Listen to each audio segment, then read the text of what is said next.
Jennifer Schweiger went missing on July 9th, 1987. Her community quickly mobilized to find her. Unfortunately, her body was found 35 days later, partially buried on the grounds of the defunct Willowbrook State School in Staten Island. A witness saw her walking with Aubrey Rand, a local man with a history of kidnapping children.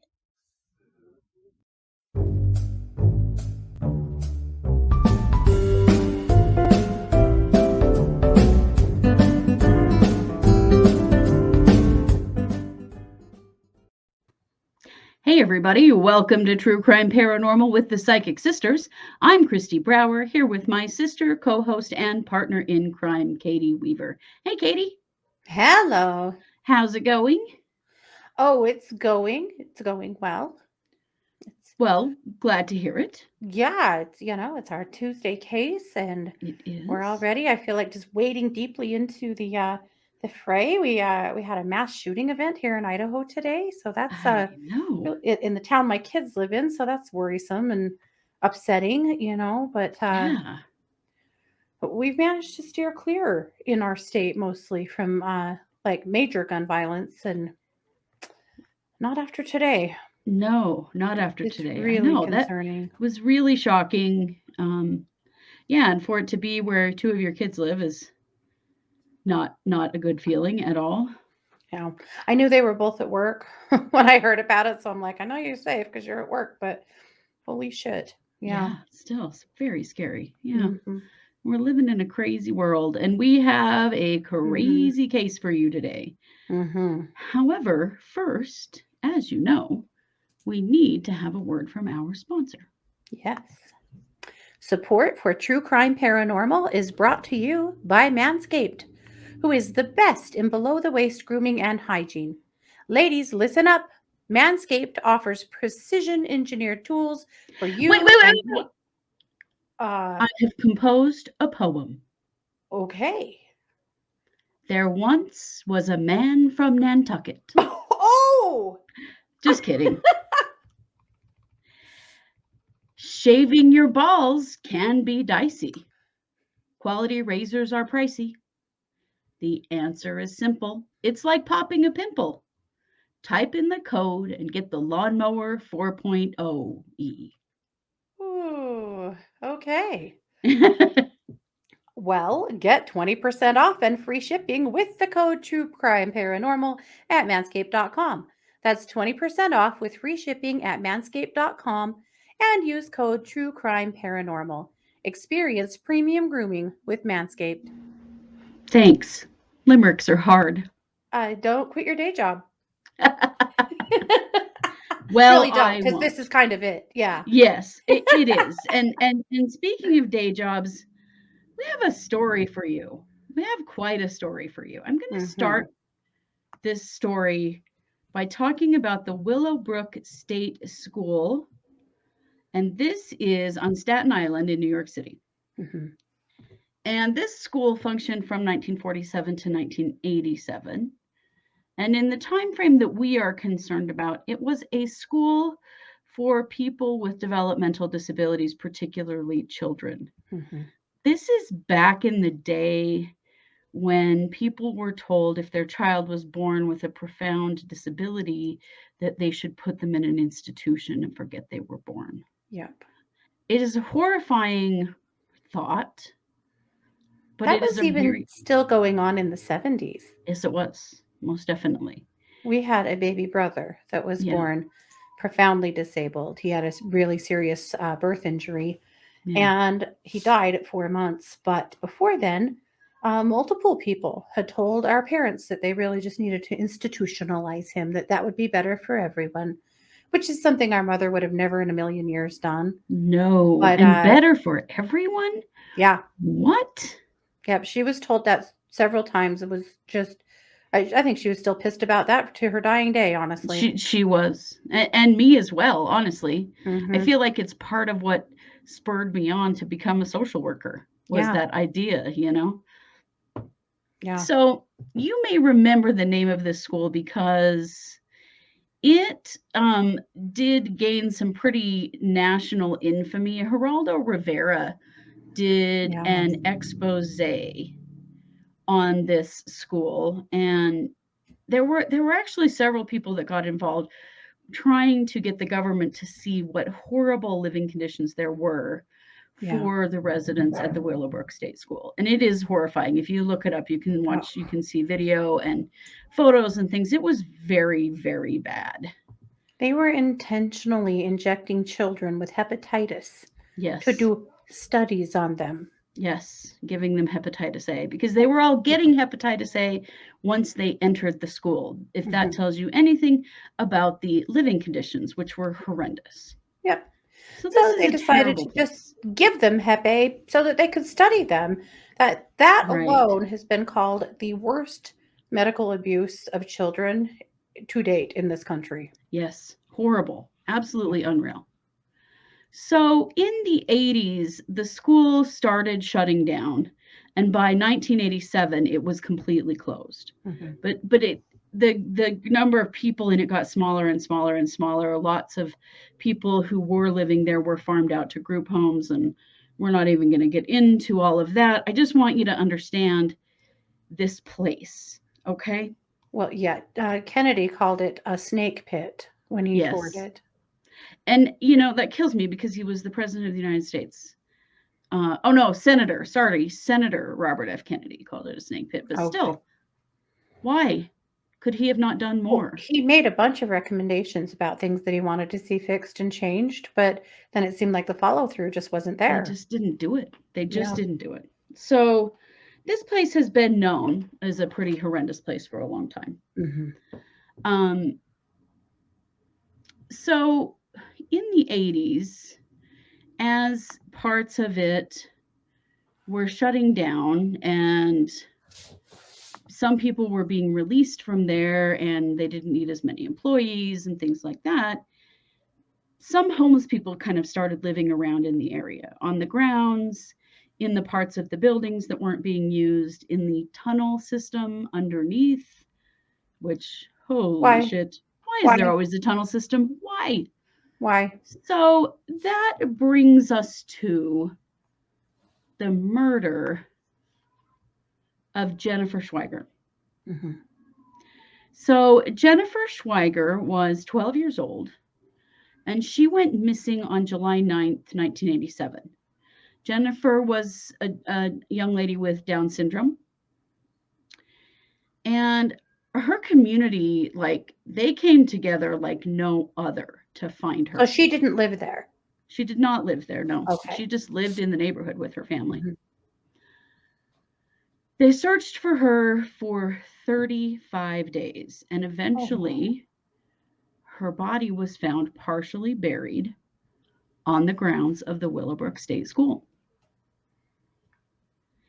So that seemed odd. Yeah. And unsettling. There was a witness who saw Jennifer walking with a man named Andre Rand.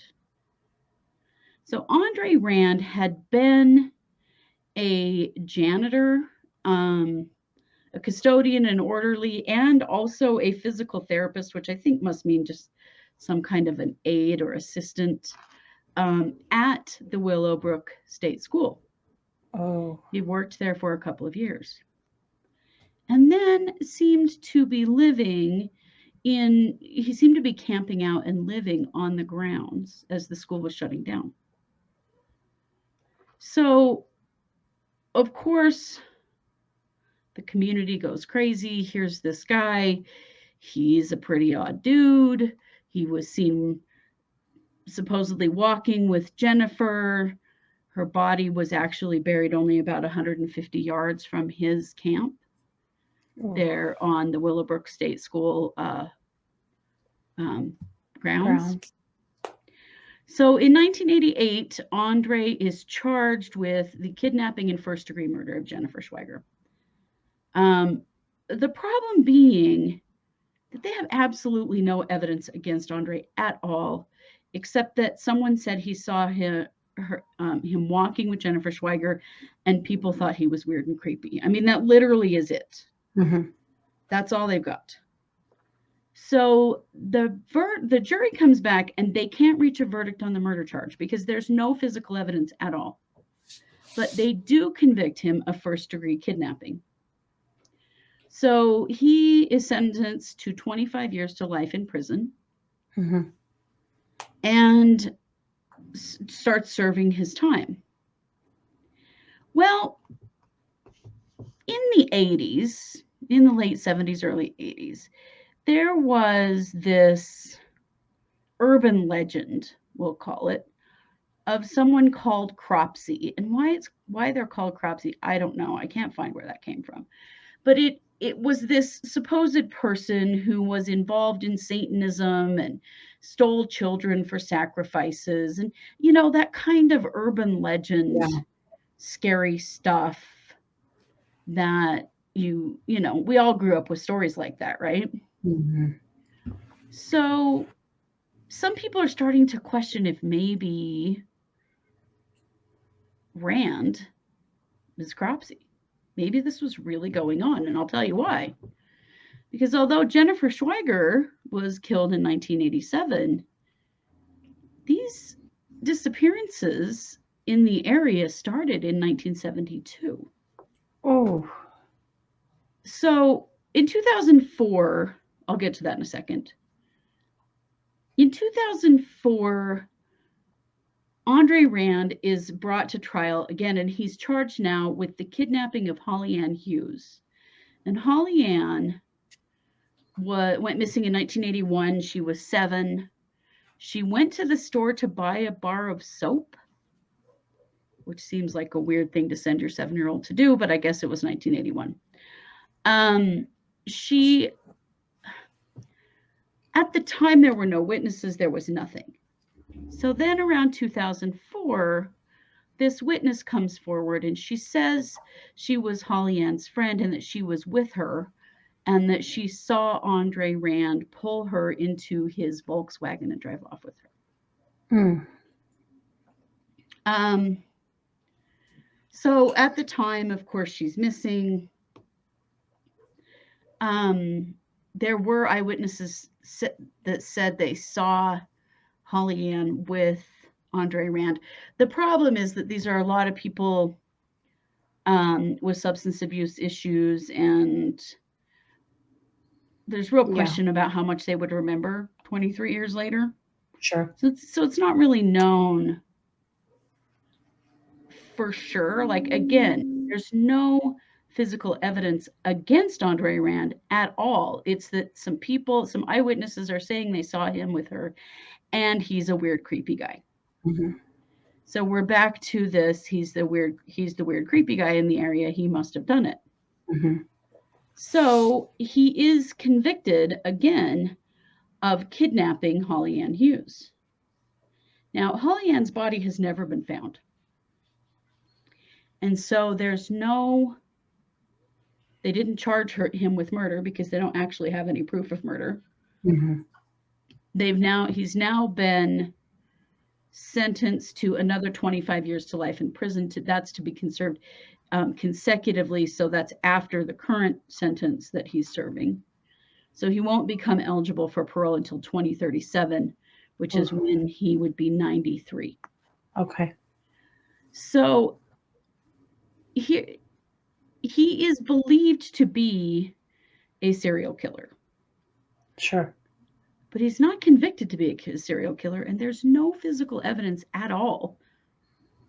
He definitely has done some strange things. There was an incident a few years before any of this other stuff happened. He picked up a group of 11 children from the YMCA, and this is also on Staten Island, in a school bus. He took them for a meal, didn't tell their parents where they were going. He then took them to the Newark Liberty International Airport in New Jersey. What? He just sort of drove them around and then he returned them. Ooh. He served 10 months in jail for that, for unlawful imprisonment. In the documentary Cropsey, they interview one of the kids who experienced this.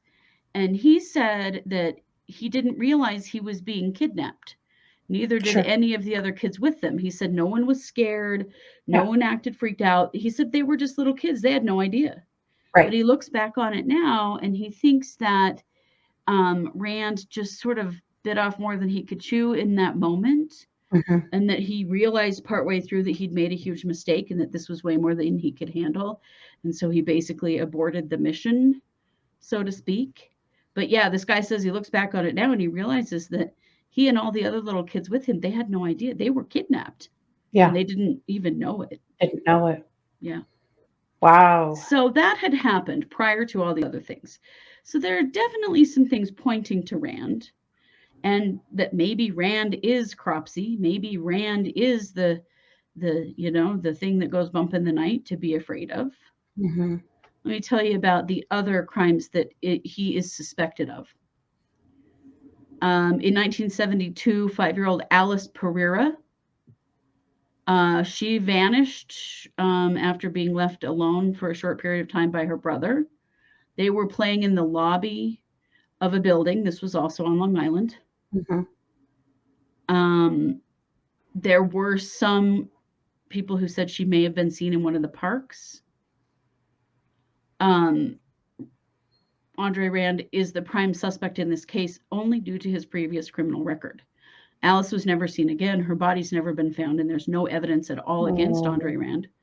However, because he's the weird, creepy guy in the neighborhood, he did it. Yeah. We know about Holly Ann Hughes. Problematic. It is problematic. It is concerning to me. In 1983, 11-year-old Tyhese Jackson was reported missing. Her mom sent her to buy some food and she never came back. She was last seen exiting a hotel on Staten Island. This was on August 14th of 1983. This was 12 days after Rand was released from prison the first time, the 10 months that he served for taking the kids on the bus. He was questioned in that case, but charges were never brought because, again, no physical evidence. Yeah. And the last one is in 1984. Hank Gafforio was reported missing. He was 20, 21, 22 at the time. Gafforio was described as being slow and had an IQ in the 70s. At the time of his disappearance, he was supposedly last seen with Rand in a local diner. Wow. His body has never been found. Now, there is something that connects all of these victims, and that is that every one of them had a disability. Yeah. And there is a man who... Except for all the kids on the school bus, right? Yeah, not all the kids on the school bus, but all the other kids, the kids that never came home, all had disabilities. And Rand, remember, he worked in that school. He told a pastor friend of his that he felt that it was his mission to basically eradicate the world of people with disabilities, to keep them from marrying and having families, and also because no one would ever want them because of how they looked, and so he would just end their lives, and that was kinder. It was really awful, terrible things. We don't know if any of that's true. Andre Rand has never given an interview. Wow. In all of this time. He has never spoken out publicly for himself except to say that he is innocent and that he did not commit any of these crimes. There are all kinds of rumors about satanic cults and that Andre was just the person who brought the kids to these cults and he wasn't even the murderer. And there's all this stuff. There's all this urban legend stuff. Yeah. Mixed in, all this kind of Staten Island urban legend stuff mixed into his story. But the bottom line is that several children over a short period of time and a young adult went missing. Only one has ever been found. Yeah. And maybe Andre Rand did it. And maybe he didn't. I guess I would want to know, did that stuff stop after he was arrested? As far as I know, yes. But things have changed there quite significantly. Yeah. The campus there is now part of a community college. Right. And, it's not the same place as it was at that time. But it certainly is concerning. Mm-hmm. I would also Um, love to know if they ever bothered to excavate those tunnels.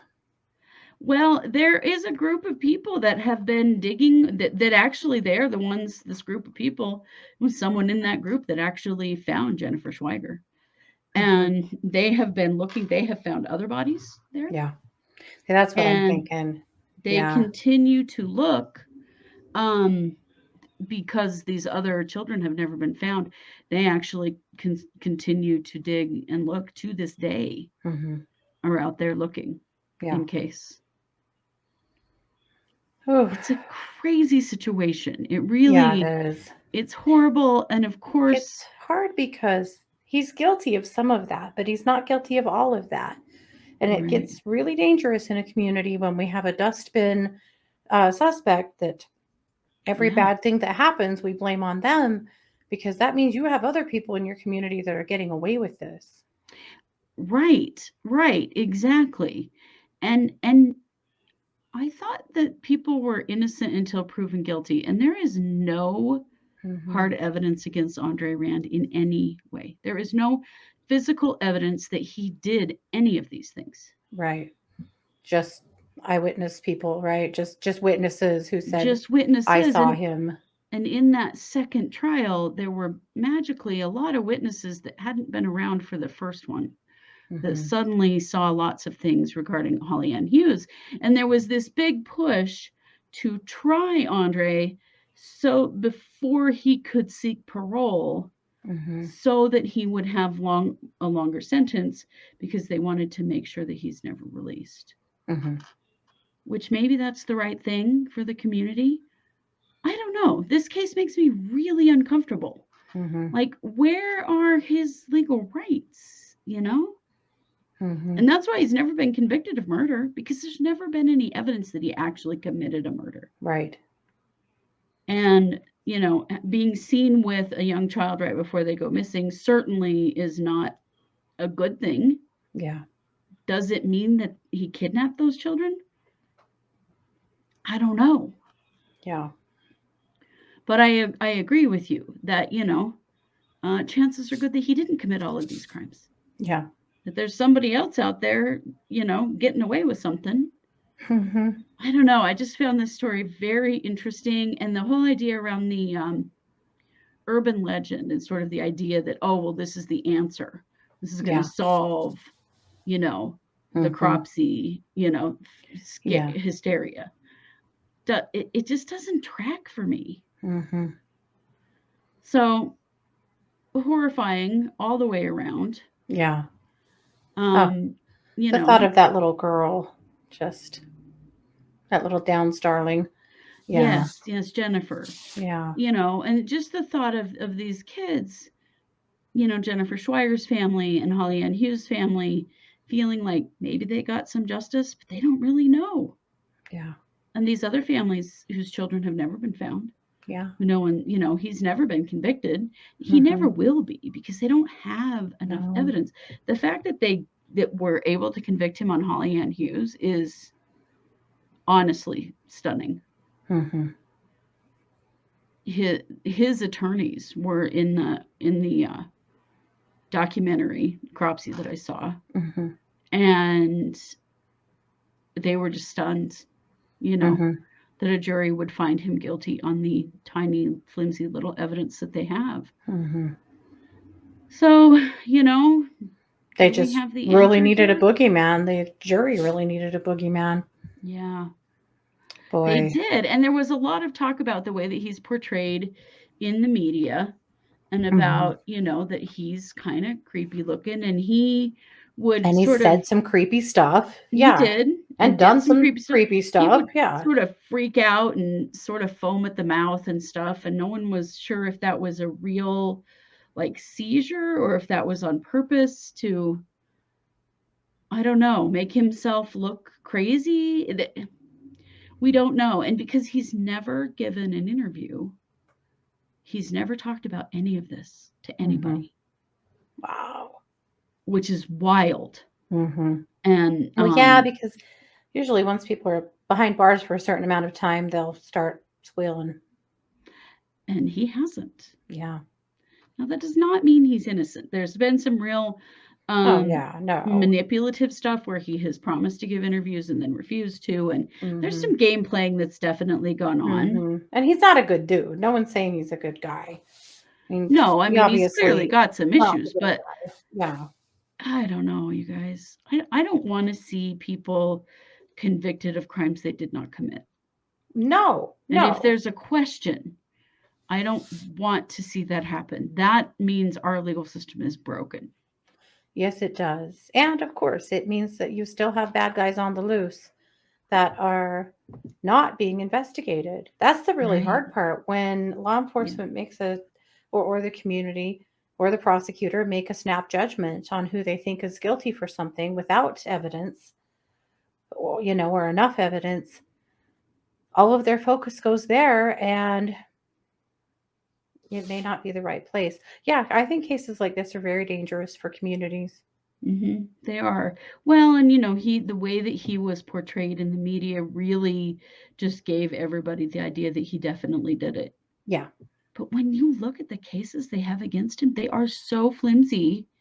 It's crazy. It's crazy he was convicted of anything. And why isn't there any physical evidence at all? Yeah. What? And I mean, I don't know if they could go back now, if there's any DNA, because obviously the only case they really have to work with is Jennifer Schweiger.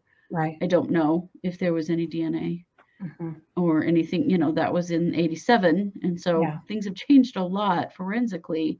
Things wouldn't go this same way now, but I mean, he was just convicted the second time in 2004. It wasn't that long ago. Right. Wow. So I wanted to bring this case to you all in case you didn't know about it, but also just to get you thinking a little bit, about and how careful we have to be. What do you think? Yeah. Are you from Staten Island? Do you know this story?